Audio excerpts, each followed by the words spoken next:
Hi everybody and welcome to the video and live streaming show. I'm John Lacey and I'm joined as always by Sam Proof, and today on the show we're talking all about video creation, how you go from that initial idea to recording to editing and ultimately publishing and promoting that work. So that's coming up today. We are going out live to all the various places, so we'd love to hear from you where you're actually watching. That would be awesome. Sam, how has your week been? I understand there's been some big things happening for you in the last week or so. Yeah, it's been good. It was my wife's birthday yesterday, and so shout out to Amanda. It was Happy a birthday, pretty Amanda. it was a pretty chill birthday, but we did like sushi and stuff like that. This is a picture of us at the Fur Ball, which happened the weekend prior.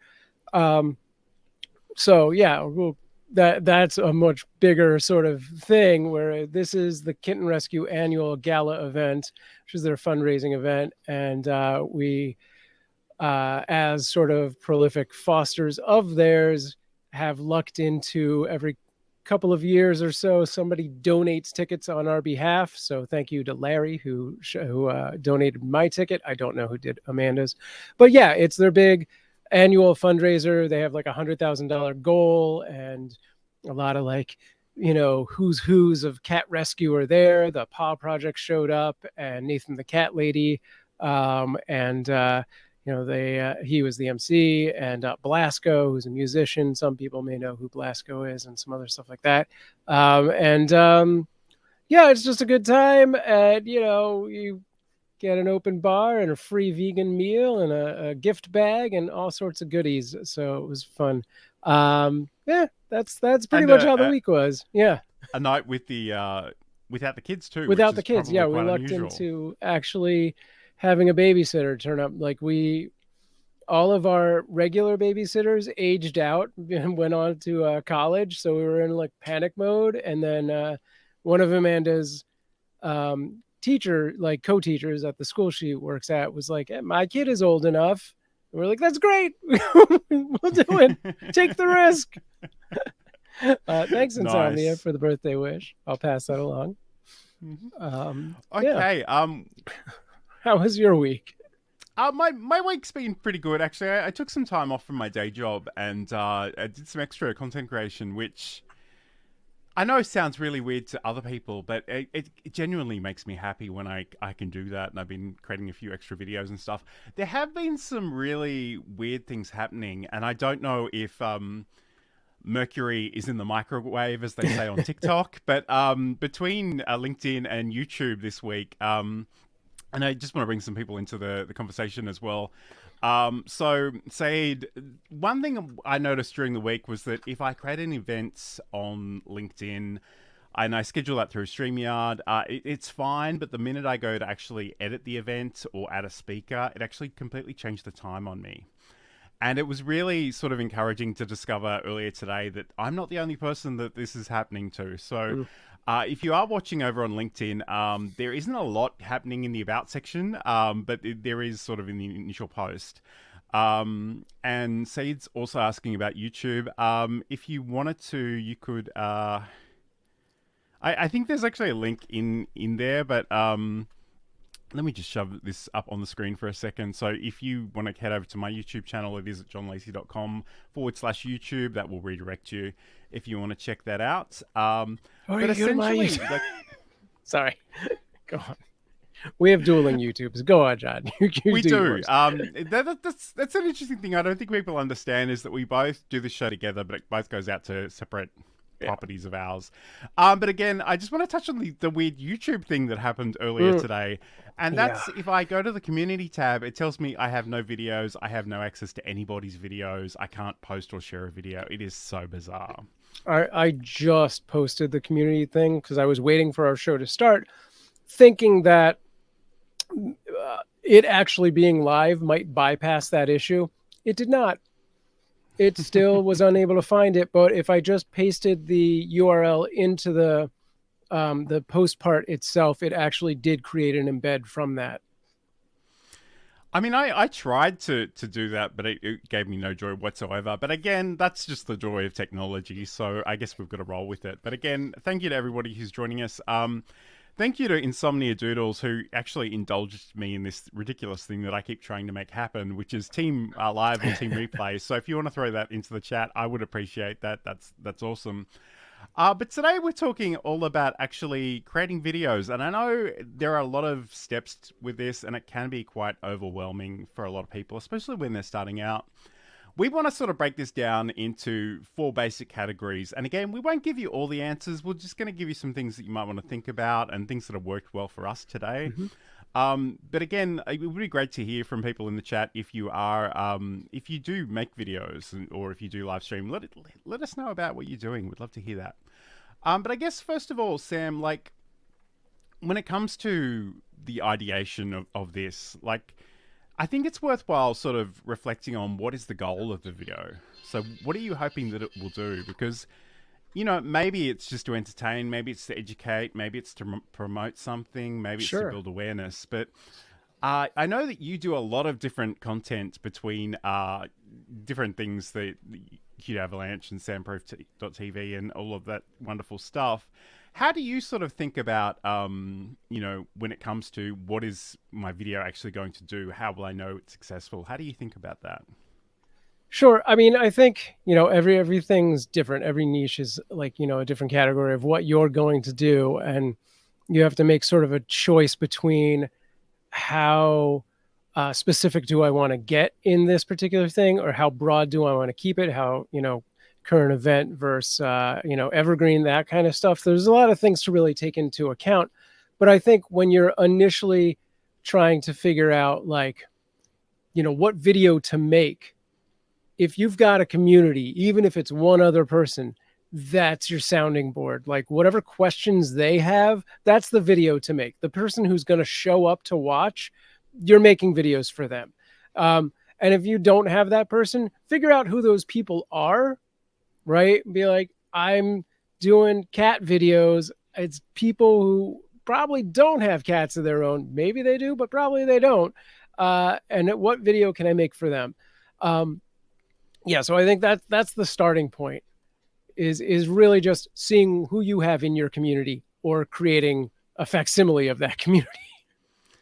Absolutely. And I think, yeah, and again, for the benefit of anyone that doesn't know, like Sam and his wife Amanda, who we saw earlier, they are involved in cuteavalanche.com, which is all about sort of fostering kittens and also sharing that work via video and live streaming. And I think it's a great example because you have people in that audience that have their own cats, and you know they want to hear more about caring for their cats, and that's certainly something that happens in your podcast, Just Kidding Around. But also definitely those people that would like cats but can't have them because maybe they're in a tiny apartment or maybe they're allergic, but they just want to see the cuteness. So Saeed is saying that I try to create videos, mostly short clips for LinkedIn. DaVinci Resolve is my go-to tool for editing. DaVinci Resolve is a great program. Like it's bizarre to me that it is literally free. The only thing I would say is there is a bit of a learning curve there. So you do need to invest some time, but I think it's probably definitely worth doing so. Just a big shout out to some of the people joining us in the chat today. So Michelle J. Raymond is saying g'day because she's in Sydney nearby. Jamie, also on LinkedIn, is saying that LinkedIn is really glitchy today. Hello, guys. So again, it seems to be, you know, I keep joking about Mercury being in the microwave, but there seems to be something happening this week. And Insomnia Doodles wrote, Team Live is the best. I'd like to see someone try to argue otherwise. Well, they would be very slow about it. Yes. Anyway. Although some people do that, and Ender Gaming actually often sort of drops in after the event and says hi, which we appreciate that. You know, we realize that's the thing about live. You're not always in a position to join us, but you know, it's worth checking out. So, I guess getting back to the ideation. So, you know, we've spoken a little bit about the goals and the audience, but I think, you know, it's worthwhile thinking about the kind of video that you're creating.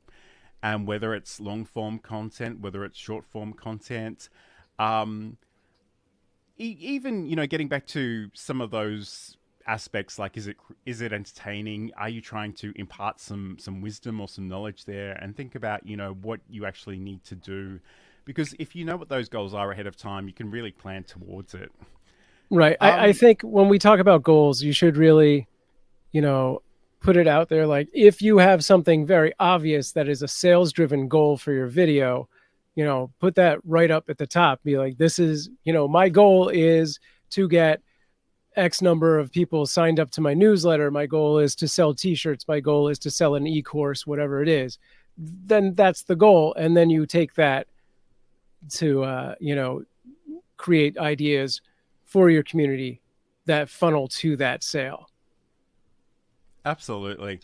And again, it'd be great to actually get Michelle onto this show at some point, Sure. because she talks about social selling a lot, and you do need to actually make that ask if you are trying to sell a good or service. It may not be every piece of content that you put out there, but it's certainly worthwhile doing that. Although it's not uncommon for people to go, I don't know what to talk about. I have Sure. no idea where to start. And again, if you are sort of using video to showcase your own expertise, there's a good chance you'll know a lot about a particular topic. And sometimes I think there is that danger that maybe you know a little bit too much. Maybe you go too deep and too thorough too early, and maybe your audience isn't ready for that. So again, it's worthwhile checking in with the audience, but I just want to talk about a few tools that can be quite useful in terms of planning your content and also just seeing what people are actually asking about. So first of all, we've got this one here, which is Answer the Public. And again, for this particular tool, you can search for a particular topic. You can sort of specify a language and a particular geographical area. And essentially, this will give you information about what people are searching for in relation to that topic. It also does give you some cost per click information. So if you are trying to optimize for specific SEO terms or do some paid advertising, that's there as well. This actually does have a free plan, and so does the next one I'll show you in a second, and you can do sort of 3 searches a day. So the other one, which I've only just discovered this week, but it's kind of nifty. So this is called Also Asked, and it does a very similar thing, but it's very much focused around specific questions. And in this example, and I'll just zoom in a little bit so you can see this more clearly, I've sort of mentioned OBS Studio because it's something I talk about from time to time. And it's sort of gives me 4 basic questions and then some additional questions off those as well. So is OBS Studio really free? What's OBS Studio used for? Is it good or bad? Do streamers use OBS Studio? So these are a couple of places that you can start. And again, they both have free options to get started. And I think both of them actually give you sort of 3 free searches, if you know what I mean, per day. So one third thing I'll just mention briefly is the YouTube Studio. So this is actually the YouTube Studio app on my Android phone. I was looking for this functionality on the desktop browser and I couldn't find it, but it might be in there as well. But essentially, they've got this research tab, which is in the analytics section. And you can search for topics and it'll give you top searches for different things. So that can be a really, really useful way of working and just, create a list of the things that you might want to cover in the future. Yeah. And this is kind of like a side to all of that. I use most of those. I think that's great. Also, you can just find topics by like searching keywords in things like Twitter. Like I literally was on Twitter earlier today, not doing this, and I was looking up a specific platform, and like one of the results that came back was something that baffled my mind so much that somebody had gone to this extent to do what they were doing, and then somebody in the comments was like, "Yeah, how come we have to do it that way?" And I was like, "You don't. You absolutely have made this too hard for yourself." like that's a thing I could make a video on. So like, yeah, inspiration can come from anywhere. It's funny you mention that because I don't know, a few weeks ago, maybe a month ago, a very prominent YouTuber made a video about their vertical video rig, and it was like thousands of dollars worth of equipment.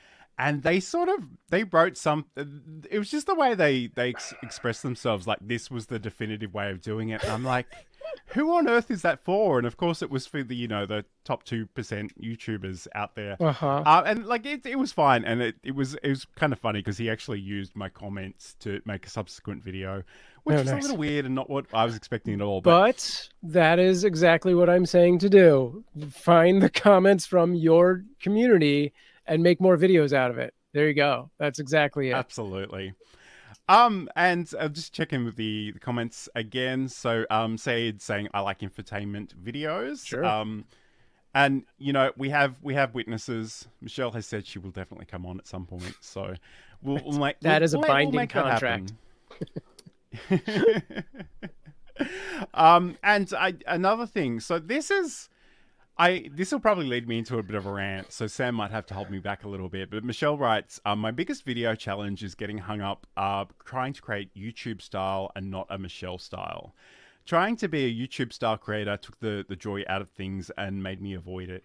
This is completely true, and one of the things that sort of frustrates me as someone who's in this video creation space is that every podcast I listen to just goes on and on about how you should be Mr. Beast.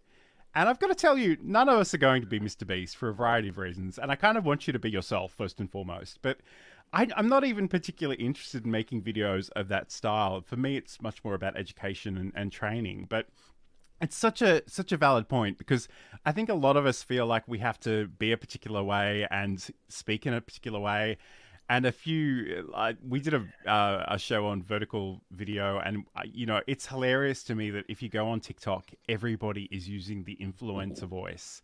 And the minute you hear it, you go, oh, I'm being sold something, and you flick it away. So it's much better to actually just do the things that you want to do. Yeah. And again, go ahead, Sam. I would just say, if you ever get to a point where you're not having fun doing the thing you're doing, stop doing it. Like, what's the point? I just watched, there was this TikTok video about affiliate sales, and this girl was saying was saying how she spent like 6 months building out this travel blog website for, to drive affiliate sales, and she hated it. And I was like, yeah, you absolutely stop doing that. Like, if you're not first and foremost, like, waking up every day and being like, oh, I can't wait to do this thing today. Like, I'm like, oh, it's Friday, I can't wait to friggin' see John and do this show that we do.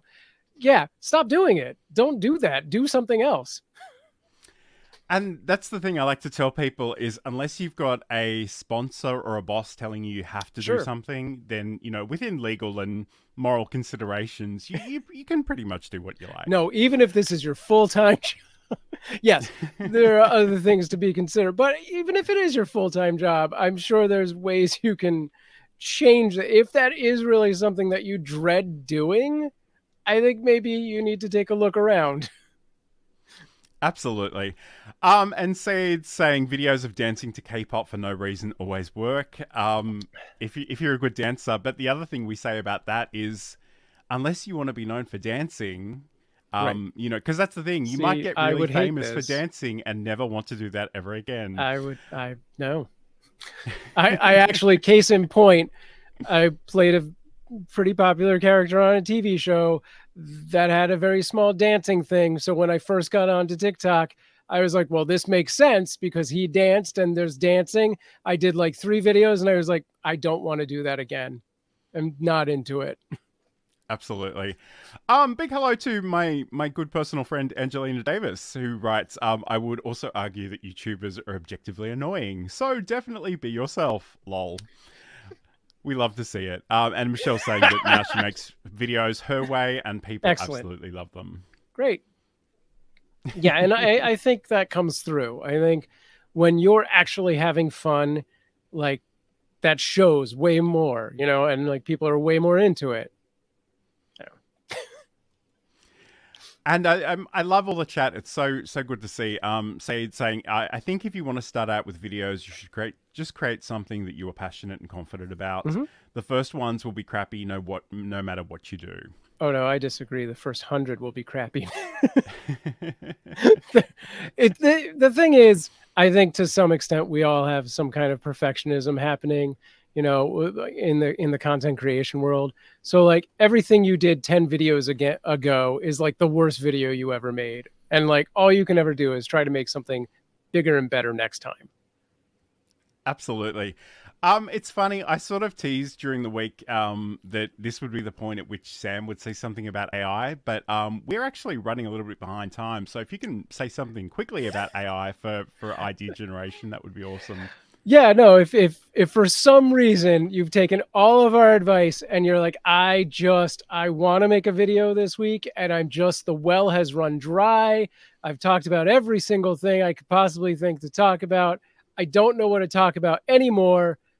AI. Go, just go. There's a bunch of AIs. You can use ChatGPT, you use a bunch of other stuff. I'm going to drop an affiliate link. This is Go Charlie, which I like. It does a lot of other things. But yeah, you can use that and it'll help you create ideas. You can even, with Go Charlie, the reason I like it is I can attach a file. So I can be like, here's a bunch of things I've done, or here's my answer the public. What can I do? And like, give me 10 new ideas. There you go. Absolutely. And the reason why I joke about Sam doing that is because I hate AI and I don't touch it with a barge pole. So you do you, but yeah, you can certainly check that out if you like. We'll be back in just a second.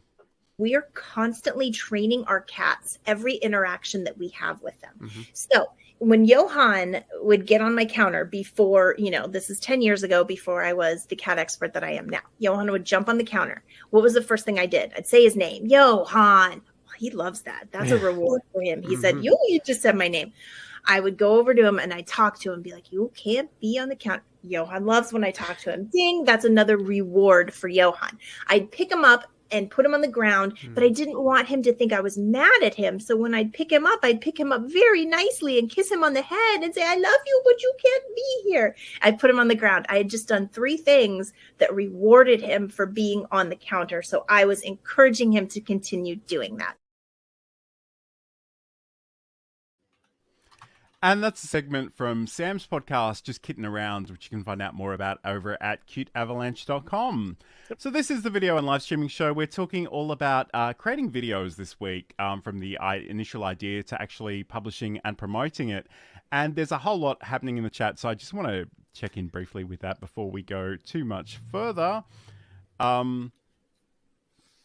Okay, cool. So we'll just do this really, really briefly. So I just want to say hi to Lily White, who's a YouTuber from way back.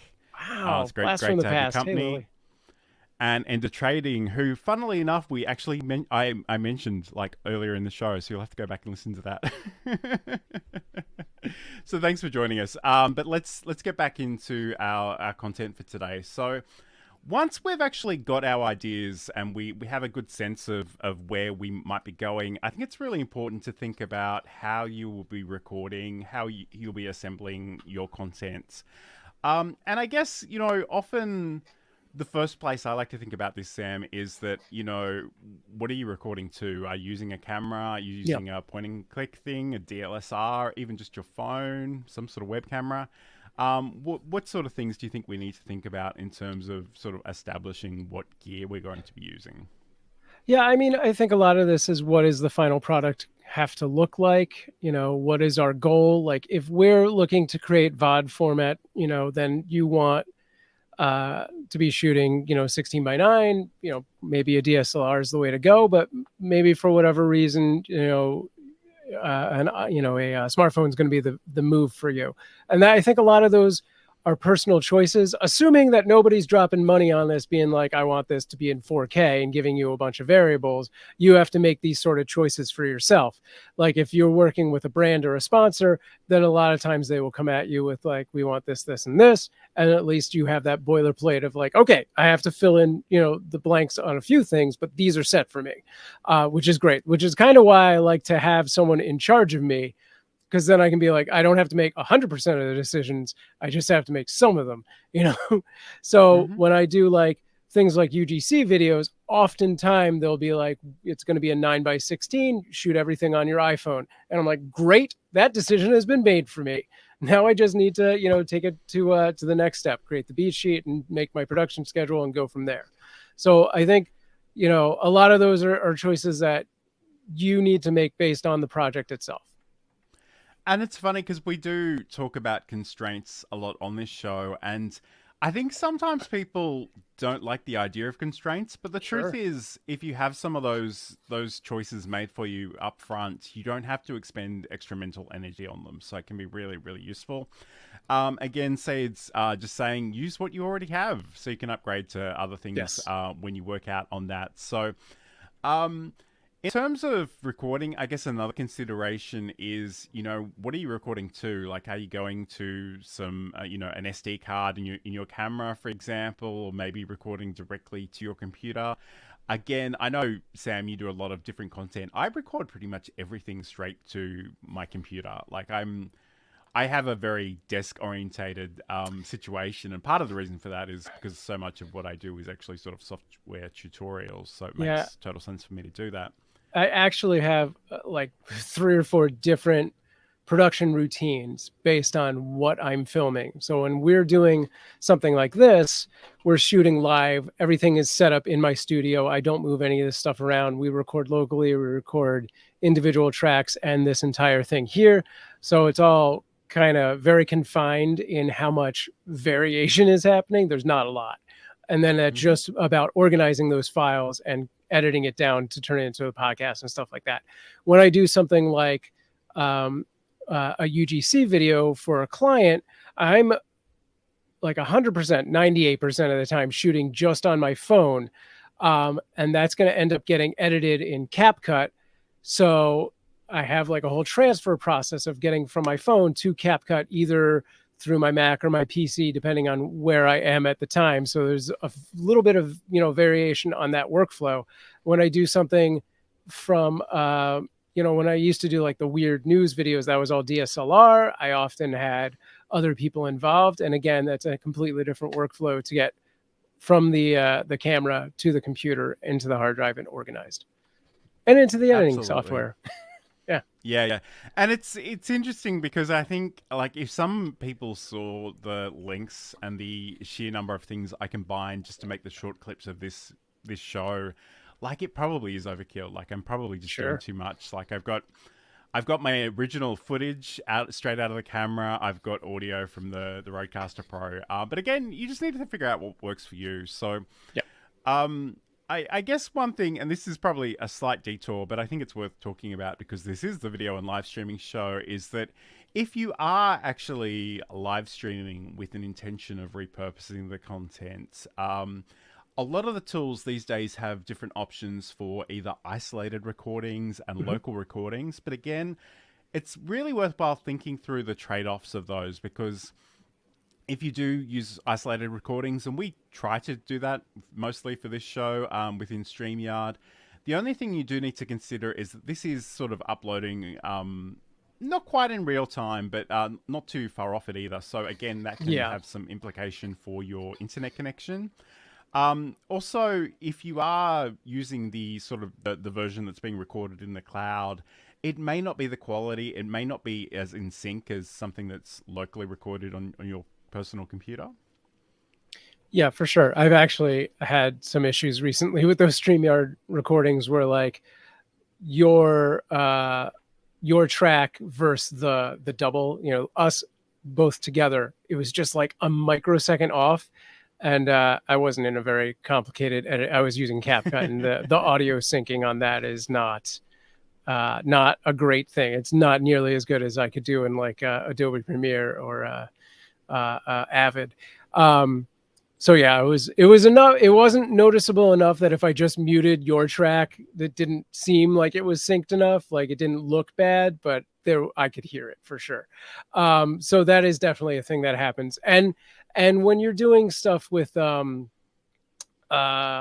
let's call it a cloud-based recording like this, you can run into a problem where that issue will get worse the longer that goes on. So if you're both, if you have a situation where you have a guest and a host and you're both recording locally, you should not run into that kind of problem. And I guess, like, I do feel compelled to note that the local recordings, the isolated, well, yeah, I guess they're probably isolated recordings, that feature in both Restream and StreamYard is technically still in beta. So, Yeah. you know, take that with a grain of salt. But, you know, if you can capture these things, it's probably worthwhile to do so and just make a call about how you'll use them later on. Michelle's just noting that she's had some issues with local recordings too, and I know that she uses StreamYard. But you know, it's just these are good things to keep in mind. But I guess if you are recording sort of a VOD, a video on demand, traditional sort of YouTube video, I think it's really important to think about what are the key moments that you actually want to capture, and also what are the supporting moments. So maybe what is the B-roll footage that you want to look for. And I think this is the point at which it can become really useful to have some sort of plan or a script or a storyboard, depending on, you know, how elaborate what you're doing actually is. And I should, you know, Sam, you've recently made some videos about I'm guessing a local to you coffee brand, where you played a number of different characters within a skit. So maybe can you talk to us a little bit about you know, how you actually made sure that you had everything you needed and you set up those scenes so you were good to go when you came to edit? Yeah, I didn't. No, I did, and then I actually still ended up having to reshoot one of them because I just didn't like it. But yeah, like I've talked about this a lot in the past. Like when you're doing anything that's more complicated than go live and then cut it up later, like script out as much as you possibly can, and then go through that script, and you're going to give it the Hollywood treatment of finding everything that is in a specific location, and then everything that's going to be shot at a specific you know, shot. So like a close-up or a medium shot, I want to get all of those things.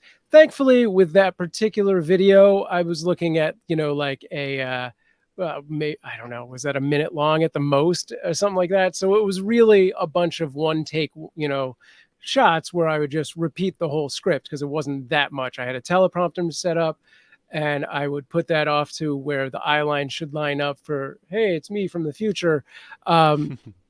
So I could just do it that way. But yeah, you want to shoot all of the things to, you know, you're not going to go back and forth and be like, okay, here's the first line of me over here dressed up in the future, and then I talk to this guy, so now I have to go do that. You're shooting all of those things at once, all of the Sam from the present close-ups shot in one shot, then you do the medium shot, then flip it, get dressed as Sam from the future, shoot all of those medium shots and close-ups after that. So you're not, you know, breaking down and setting up a million times over. Anything you can do to minimize your workload is, you know, in your best interest. And I guess in that example, like you being the entire talent for everything, like it's inconvenient for you to maybe go back and reshoot some of that stuff. But it may not physically be possible if you're working with other people and gear that's being hired. Yes. Like you really need to make sure you have what you need, because you can't just go back and sort of recreate it. And I guess one thing that I see a lot in traditional TV advertising is that they clearly do a whole bunch of variations on the basic script. And sometimes, you know, there'll be a 30-second version, and sometimes there'll be a 5-second version. And like they will just get all kinds of variations. And that may be something that's worthwhile for you depending on your project. Yeah, that's actually something that, especially with these sort of UGC videos that I do a lot of, which is I try and over deliver. Like I make whatever the promise is that I know I can accomplish in whatever the time frame is, and then, you know, I give them more. So, and generally the way that is that they ask for a certain amount of stuff, and then I will ad lib 3 or 4 or 5 new hooks to that video. So they could theoretically cut it down and make it a different video altogether as well. You know, sometimes there'll be other ad libs throughout, but yeah, I mean, like that is one trick that will like really help you take one piece of content and make 4 pieces of content from it, is just changing the hook. Like, and I feel like I keep using this as an example, but it scares the hell out of me. Like you just hear these stories about people having all the talent, all the camera crew, everybody there, and it turns out that the batteries in the wireless mics weren't working that day. And it's like, maybe you can overdub something there, but it's just so painful. So again, it's worth making sure you've got all your ducks in a row. Yeah, I mean, and test. Like always test. Like everything always changes, and a new thing goes wrong every time. No matter what it is, something new will go wrong. I remember when I first got my Zoom, I went to which is a portable audio recorder for anyone who doesn't know. I went to VidCon and I like straight out interviewed someone, had not played with that Zoom before, and nothing recorded on it. But I have the video, which has no audio track to it. So that was cool. Absolutely. So we're going to come back in a second and talk about actually putting together all those various takes that you've got. So this is the video and live streaming show. Hi, I'm John Lacey, and in Build a Presentation Muscle, I want to talk about finding your voice, refining and sharing your message, using tools and technology to share that message, and looking after yourself as a creator.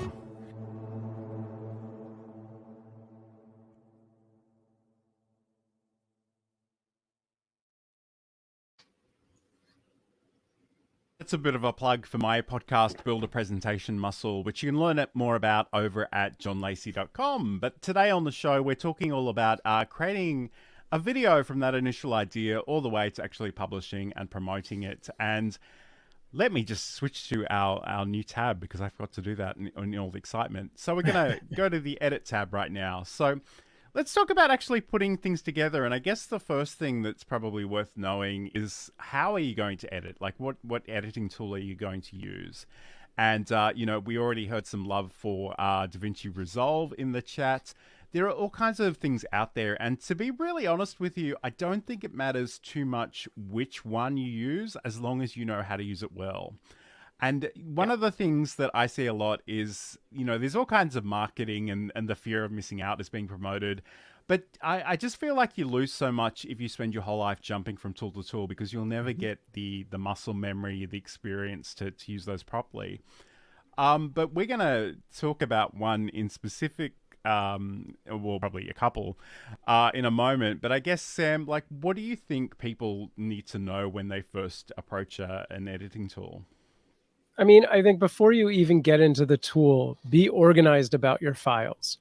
Like one of the things that I like to do is I have like a folder structure on my desktop that has all of the different, you know, things. So like B-roll goes into its own folder, capture, which is this kind of thing where it's me talking to the camera, that kind of thing, goes its own folder, and so on and so forth, sound effects, whatever. And then follow that structure inside your editing software. Almost every software I know will allow you to replicate some sort of folder structure.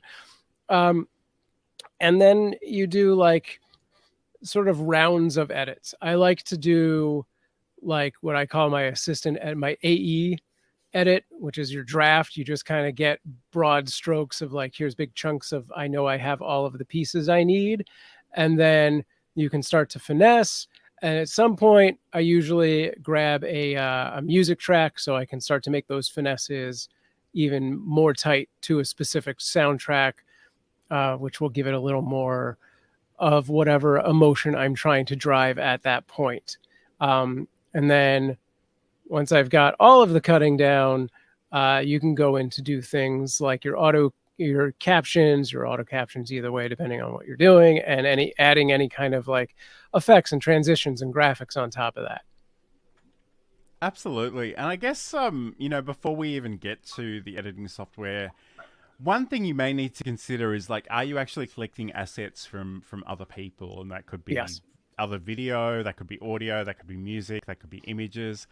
And like how you actually plan to do that. And obviously we have some great tools out there in the form of Google Drive and Microsoft OneDrive, and I'm forgetting one of them, Dropbox is another famous option that you can certainly use. But I guess one of the things, and speaking of specific video editors, one of the cool things about CapCut, and CapCut is a free video, well, mostly free, there is a premium option there.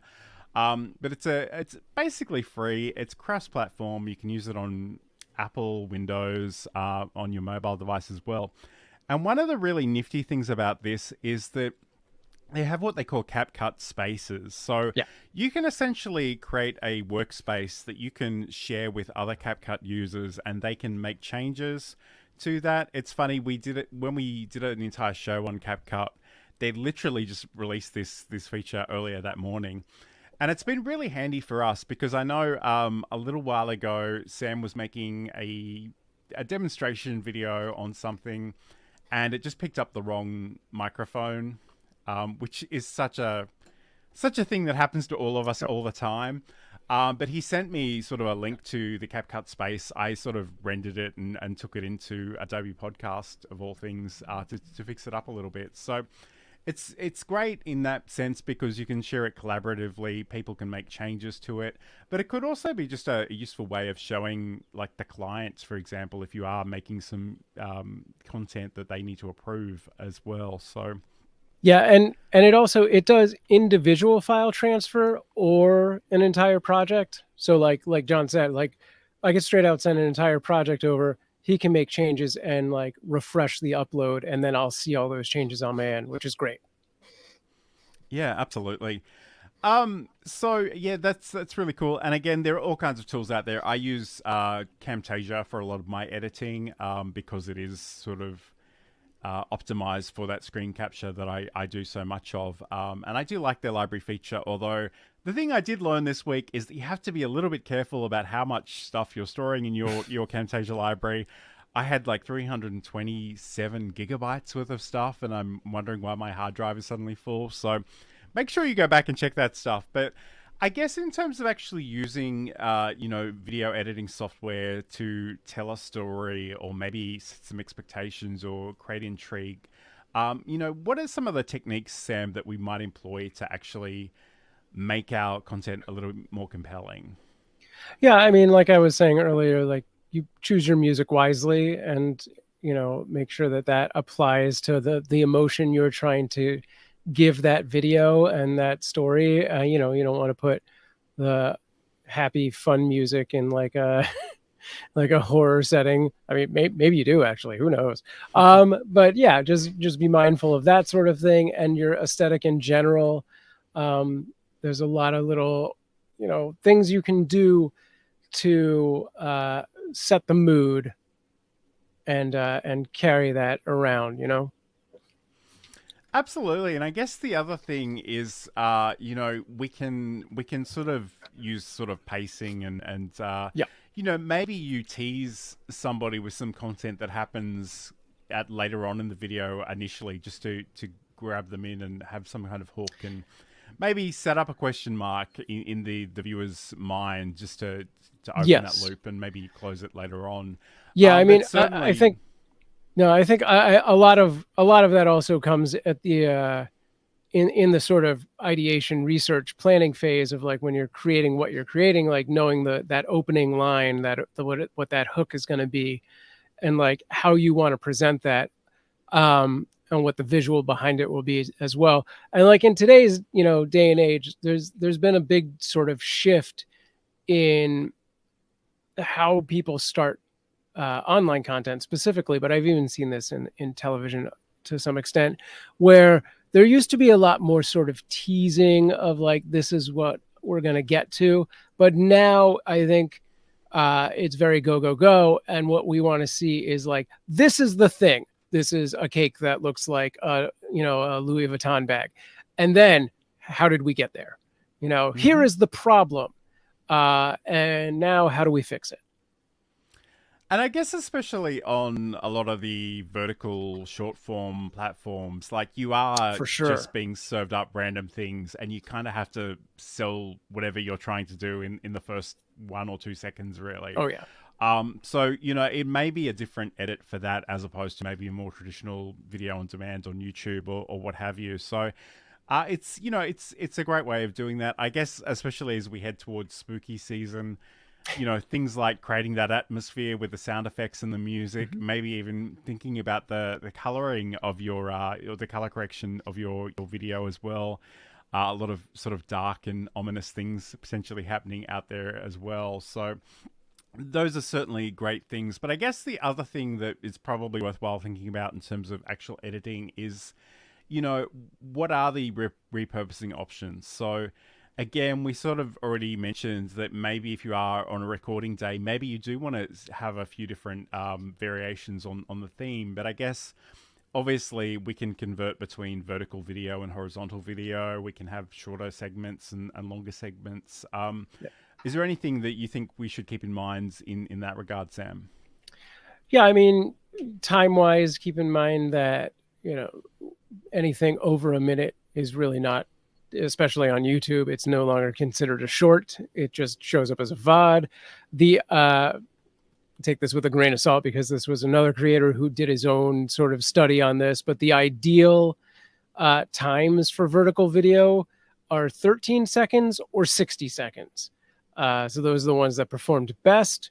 And again, yeah, you want to set up a very strong hook, and then you want to deliver on that. You don't want to dilly-dally with like playing around and stuff. Like, you have to really start to deliver on whatever you're promising for that video immediately. I had another point, and then I dilly-dallied and I lost my own point. Maybe it'll come back to you. I just wanted to note that Lily in the chat is mentioning video thumbnails, and we're going to talk about those when we come back in just a moment. If you've been watching us for a while, or this is your first time and you're thinking, Sam, John, this is great stuff, but I'm wearing a lot of hats already and I don't need to add this to my list of things that I'm doing, but I really want to live stream, I've got you covered. I've been a freelance technical director and stream operator for 20 years, and I can help you either with one-on-one counseling, setups of shows, or even run your whole show for you. Get in touch with me, samproof@gmail.com, or find out more at samproof.tv. I know that guy. I was just thinking you look different, and I couldn't quite figure out what it was, but I think it was the lack of headphones. But yes, no, my if hair you are was looking down. for a live stream producer, Sam can really help you out in that regard. So reach out to him in all the various places. But let's talk about actually promoting our content, because it's one thing to create your video, but like if no one ever gets a chance to see it, like what is the point? So I guess the first thing I would probably encourage people to think about is like, where is your video going to actually live? Where is it going to reside? Is it just going to be in one place and you potentially send all the people to that destination? Or do you maybe share it on different social media platforms more natively? And I guess there are a few different considerations in terms of that. And it probably comes back to the video goals, but probably also your personal goals or your business goals as well. So, Sam, how do you think that we should think about that? Because I know it's been a bit of a running gag on this show ever since we started that we say, don't be everywhere all at once. Right. And then I come back and say, yeah, but if you got the video, just upload it and see what happens. Yeah, so I mean, that's the thing is like, it's a balance between how much free time do you have and can you make it work on that whatever site it's going on to. I think even if, I don't know, is that the statement I want to make? Okay, if you have the video, sure. If you have the free time, throw it out to every single thing.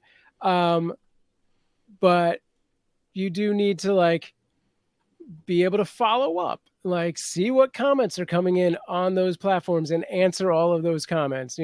If you've gotten to the point where you're too busy, then either you need to cut back on those platforms or hire someone to do that for you. Right. But yeah, I think even if you do throw it up to 12 different platforms, you should have some knowledge in your head of like, the main one that I'm actually focusing on is this, because you need to be clear on that. Absolutely. And I guess like for me, I'm trying to prioritize sort of LinkedIn and YouTube over all else. But I do share a lot of content on Twitter and all the millions of Twitter clones that are out there, sure, and Instagram and Facebook and different places. But again, in some ways, my goal is to keep people on LinkedIn, but if they're not on LinkedIn, my goal is to push them to YouTube. So again, and a lot of that comes back to I want to get to 1,000 subscribers one day and unlock all those features. I think I'm at 79 right now, so it's probably a little way off. But But, you know, if you do know that those are your strategic goals, you can sort of build towards them in that fashion. So it's definitely worth sort of having a sense of that and working on, you know, where you're actually headed.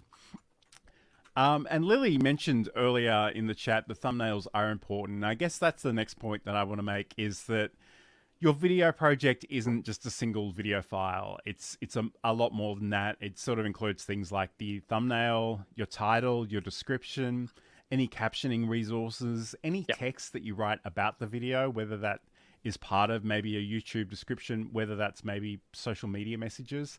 It's really worthwhile sort of collecting all this stuff and keeping it in a central location that you can find again, because I guess the other thing too is you might want to repost this content at another time down the track. Like, you know, if some social media platforms are quite ephemeral, they'll show your stuff for a day or two, and you know, people will really need to go looking for it again. So, are there any other things that you think we should think about in terms of a video package?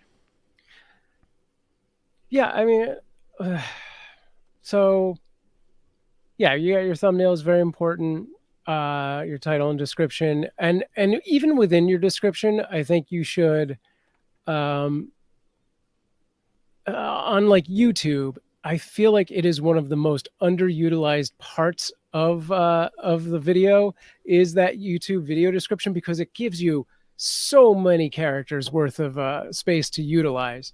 So like really use that. I like, yeah, Lily says SEO tags.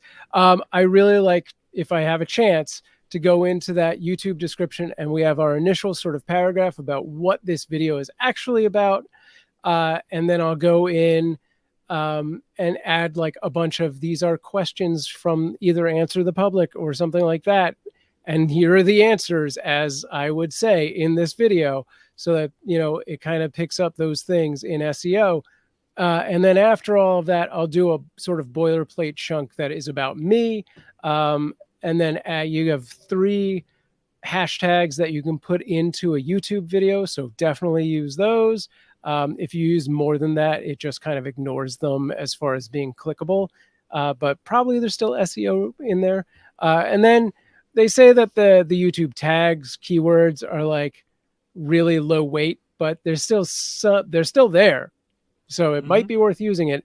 And if you're doing regular niche content, you can create through, what do I use? TubeBuddy. You can create sort of like a clipboard block of like standard keywords that you'll use, like live stream, YouTube, Twitch, whatever it is. And it just puts all those in at the click of a button for you.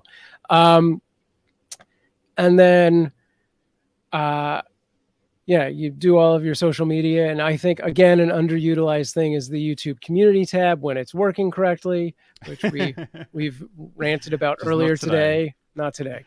And yeah, like if you've got a newsletter, use that newsletter and either post links or embed your video into that. I don't know how much that affects those sort of spam filters that are out there. So be cautious.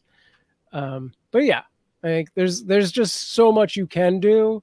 So the biggest advice I would give on any of this is to create a master doc that says, these are the things I'm going to do whenever I do content.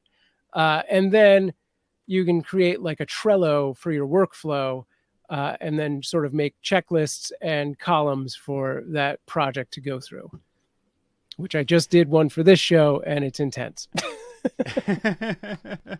Absolutely. So, you know, and obviously different platforms are going to have different options. I guess the thing that YouTube themselves sort of say about the tags as opposed to the hashtags is that that's a great place to put misspellings. So, yes, you know, if there are popular misspellings, if there are variations on the way that you describe things, I always describe live stream as a single word, but I do try to go in and sort of have that as a variation there as well. Yeah. So once and again, different video platforms will give you different options, so it's worth exploring those. But I guess once it's out there, you know, think about how you can actually share that link and with whom. And it could be as simple as just DMing somebody a link and saying, hey, I made this. I thought you might be interested in it.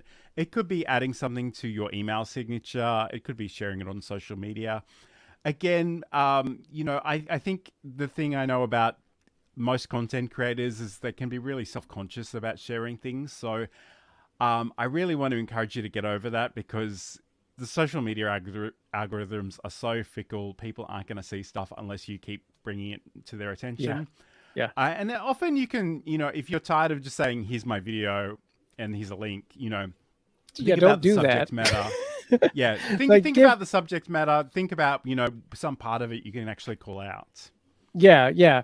Answer a question, solve a problem, give a fact or a tidbit, and then put the video on there. I think, I can't remember what Jeff's last name is, but I think one of my favorite things is on Twitter, and I believe you follow Jeff as well. Jeff is a YouTube expert, and he will do that. He will do a post that is like, here's a problem and a solution, and he doesn't promote anything in that initial post, but he replies to himself with, if you found this useful, head over to my website, and there, blah, blah, blah, blah. And I think that's great. So like anything you can do that is not in itself spammy on the surface, and then you give a little, anyway. But that also reminds me, I like to go in when possible on a live stream or a YouTube video, add a pinned comment so that you have something at the top that everyone can see right away. And that should have some sort of question or call to action in it as well. And I guess the other thing, and maybe we need to just do another show on YouTube, but again, if you do, you can use those related video cards. You can use the end titles. There are all kinds of things that you can explore, and obviously there are a million social media platforms out there. In some new doodles writes, Blue Sky is slowly getting bigger. It's funny. I've been on there a while, and you get given invite codes from time to time, and some weeks I haven't been able to give them away, and other times I have 50 people banging on my door to try and get access. And Lily is just saying that she shares on IG and X, although I refuse to call it X, but you know what I mean. Me too. Twitter. I need to get more into just shorts to share on TikTok and make shorts of full videos here. Yeah, those are definitely worth exploring. Yeah, and we've done an entire show about vertical videos pretty recently, so you can check that out in our archives. For that, I would say, the thing with vertical videos, obviously, I don't know if this is obvious, but a lot of those trends start on TikTok, then kind of move over to Instagram, and then find their way to YouTube. So there's like this trickle down trend thing happening. But yeah, I think it's great. And I've basically seen the same numbers on all three of those platforms. Plus I do a few others, which are disappointingly 10x whenever I do a VOD right now. But at the same time, I'm like, that took me a minute to make and it got 300 views. I'm okay with that. Yeah. And, there are so many considerations, and we don't have time for me to get on my soapbox today, so just go and check out that video in the archives. But thank you so much for joining us. There's been so much happening in the chat today. We really love to see it. But Sam, as we begin to wrap up, where can people find out more about you and see your content and all that good stuff? Yeah, you can find me over at samproof.tv, and all of my social links are in the top left there, pretty much prioritized in order of how much I use them. So you can find me on all of those platforms, or hire me for jobs. And if you like cats, head over to cuteavalanche.com and find one of our 2 different 24/7 kitten cams. Back to John. Yes, so if you need some more cuteness in your life, that's a great place to start. If you want to learn more about me and anything that I'm doing and all the OBS studio tutorials and stuff, you can head over to johnlacey.com, and there are links to all the various places at the bottom, actually in the footer of that website. So thank you to everybody for joining us today. It's been great to have your company. Really enjoyed the conversation in the chat. If there are particular topics you'd like us to cover in the future, please let us know wherever you're watching this, and we'll certainly love to explore those. And I need to remember to do this, because when I tell people to do this, they often actually do it. Like and subscribe to wherever you may be watching this. We do go out to literally all of the places. So, stay in touch. All right. So have a great weekend and a great week, and we'll talk to you again soon. Stay strong.